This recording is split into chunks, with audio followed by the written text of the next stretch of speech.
लेकिन आप कितने मक्कार हैं, आप कितने मक्कार हैं। जब संसद ने एक कानून बनाया, सीएए को पास कर दिया, बहुमत से पास कर दिया, और उसमें बीजेपी के अलावा दूसरी पार्टियां और उसके अलावा जो उनके साथ नहीं थी उनका भी मत था।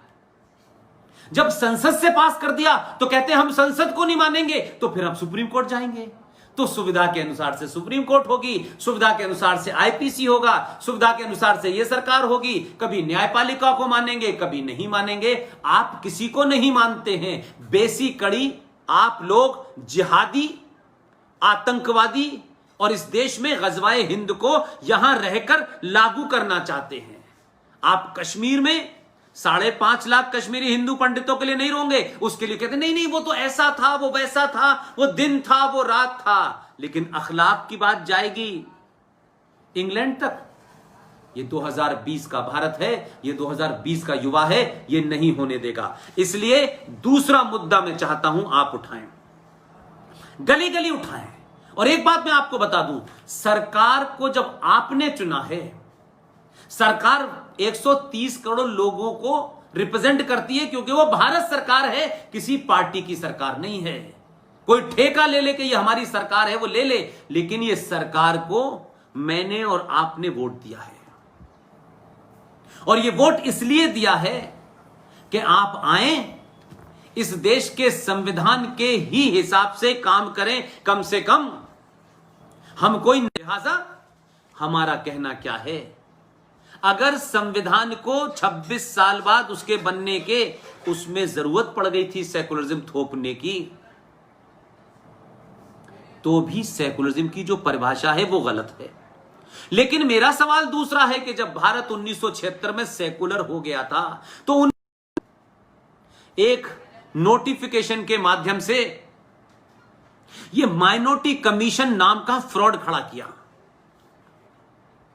और ये माइनॉरिटी कमीशन का एक नहीं, इस फ्रॉड के ऊपर भी फ्रॉड है। जरा सोचिए, अब आपको पता चलेगा कि आप क्यों पिछड़े हुए हैं, क्यों इस देश में बहुसंख्यक होना एक शाप है, और क्यों जिहादी होना इस देश में एक फायदे का सौदा है।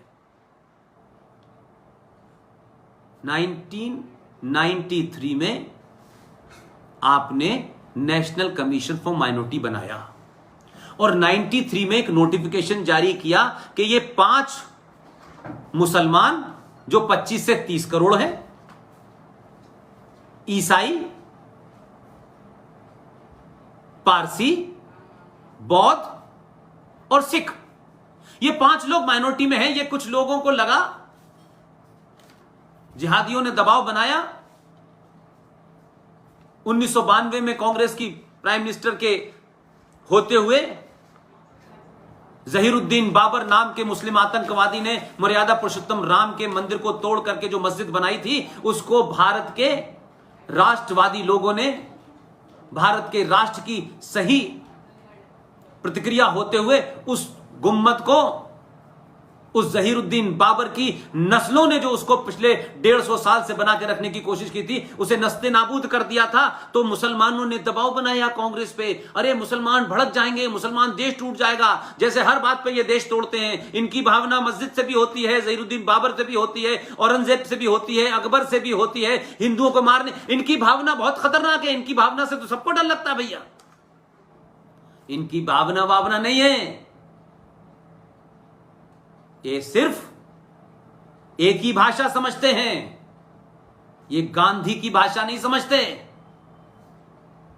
ये एक भाषा समझते हैं कि अगर आपके गाल पे कोई एक चांटा मारे तो हमारे जो महान सेल्फ स्टाइल इस देश के फादर ऑफ नेशन बने, उनका नहीं, दूसरा गाल आगे कर देना चाहिए। ये 2020 का भारत है।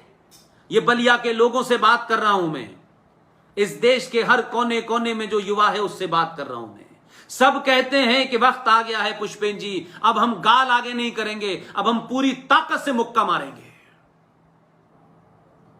इस गाल आगे करने ने भारत के पुरुषार्थ को कमजोर कर दिया है, भारत को एक कमजोर राष्ट्र बना दिया है। भारत के जनमानस में इन जिहादियों के प्रति एक डर बैठाने की कोशिश की गई है, संवैधानिक तौर पर बैठाने की कोशिश की गई है। तो 1993 के नोटिफिकेशन में आपने जब नेशनल कमीशन फॉर माइनॉरिटी बनाया तो कमाल की बात देखिए, मस्जिद को तोड़ा, नस्ते नाबूद किया, लेकिन क्योंकि सरकार कांग्रेस की थी तो उन जिहादी मुसलमानों को अपीज कैसे किया जाए, उनको कैसे पुचकारा जाए, तो नेशनल कमीशन फॉर माइनॉरिटी 1993 में बन गया। 5 अलग अलग, जो सिख कभी सनातन के हिस्से थे उन्हें अलग किया, जो जैन सनातन के हिस्से थे उन्हें अलग किया, जो पारसी इस देश में 1 पैसे का कभी आपसे इमदाद मांगने नहीं आए उनको भी डाला। लेकिन इस सब के पीछे न सिख महत्वपूर्ण था, न बौद्ध महत्वपूर्ण था, न पारसी महत्वपूर्ण था। सबसे ज्यादा महत्वपूर्ण था कि ये जिहादी आतंकी विध्वंस सोच के मुसलमानों को किसी तरीके से पैसा बांटा जाए। तो ये माइनॉरिटी कमीशन देश के मुसलमानों को पैसा बांट बांट कर मेरे और आपके टैक्स से जो देश चलता है, मेरे और आपके मंदिर पे चढ़ाए हुए पैसे से जो 80% सरकार ले जाती है, वो मजारों से नहीं लेती, वो गुरुद्वारों पे नहीं जाती। लेकिन क्योंकि आप सोए हुए हैं, आपको भूत सवार है, आपके पैसे को सरकार 90% आपके मंदिरों का पैसा ले जाती है और इन जिहादियों को देती है कि इन्हें पढ़ाओ और पढ़ा करके जफरुल इस्लाम पैदा करो, हामिद अंसारी जैसा हरामुद्दहर पैदा करो, नामरदूद पैदा करो, गद्दार पैदा करो, जावेद अख्तर बनाओ, आमिर खान बनाओ, नसरुद्दीन शाह बनाओ। पढ़ा पढ़ा करके ये बनाती है हमारी सरकार। मेरे टैक्स का पैसा किसी खास को क्यों दिया जाएगा? उठा के देख लीजिए आप माइनॉरिटी कमीशन का पैसा। कोई पारसी भिखारी नहीं है, उन्होंने इस देश को दिया है। कोई फकीर आपको सड़क के ऊपर सिख नहीं मिलेगा। इसलिए मैंने कहा, जिन्हें लगता है कि आतंकवादी पहला कौन था, पहला आतंकवादी तो वो था जिसने मस्जिद में प्रॉफिट मोहम्मद के दामाद अली का कत्ल किया था। वहीं से आतंकवाद शुरू हुआ है, इसीलिए आतंकवादी हो तुम सबसे बड़े। लिहाजा आपने माइनॉरिटी कमीशन बनाया, जो कि 1976 में जब देश के प्रीएम्बल में सेकुलरिज्म शब्द को रात के अंधेरे में पूरे विपक्ष की जेल में होने के कारण आपने जब उसमें इंसर्ट किया, तब भी हम कहते हैं कि अगर आपने चोरी की तो थोड़ी देर के लिए आपकी चोरी ही सही मान लेते हैं। जब देश सेकुलर हो गया, जब सब बराबर हो गए, तो ये माइनॉरिटी कमीशन क्यों बना? फिर ये हजारों करोड़ों रुपया इस देश के उन मुसलमानों को जो इंटेलेक्चुअली आतंकवादी हैं, यानी एक नेता जो है कांग्रेस पार्टी का, जो राज्यसभा में अपने आप को बताता है मैं कांग्रेस पार्टी का विपक्ष का नेता हूं, वो कश्मीर में शरिया लागू करता है 2007 में मक्कार। ये कन्वर्टेड गुलाम नबी आजाद, जिसका पहले नाम था भगवान दास, ये बाद में बन गया गुलाम नबी, और दिल्ली में आके कहता है हमें सेकुलरिज्म चाहिए, क्योंकि यहां दिल्ली में पूरे देश में सेकुलरिज्म का ढंढोरा पीटने से ही हमारी दुकान चलेगी और हम अपने एजेंडे को लागू कर पाएंगे। लेकिन जहां मुसलमान मेजॉरिटी में है वहां सेकुलरिज्म नहीं चाहिए। वहां 2500 सरदारों को, गिरजा टुक्कू को, वहां गंजू को हम काट देंगे,